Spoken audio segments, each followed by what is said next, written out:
आणि आता बातमी आशिया चषकाच्या वादाची।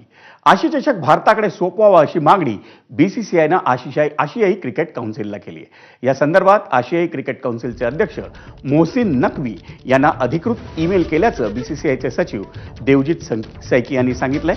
इतकंच नव्हे तर ईमेलला उत्तर दिलं नाही तर आपण या संदर्भात आयसीसीकडे तक्रार करणार असल्याचं सैकिया यांच्याकडून स्पष्ट करण्यात आलं। सप्टेंबर महिन्यात दुबईत झालेल्या आशिया चषकाच्या फायनल नंतर पारितोषिक वितरण समारंभात एक मोठं नाट्य घडलं होतं। भारतीय संघानं एसीसी अध्यक्ष मोहसिन नकवी यांच्या हातून विजेतेपदाचा करंडक म्हणजे आशिया चषक घेण्यास नकार दिला होता आणि त्यानंतर नकवी तो आशिया चषक घेऊन तिथून निघून गेले। त्यामुळे भारतीय संघाला आशिया चषकाशिवायच मायदेशी परतावं लागलं होतं। सध्या हा आशिया चषक एसीसीच्या म्हणजे आशियाई क्रिकेट काउन्सिलच्या दुबईतल्या कार्यालयात ठेवण्यात आलाय।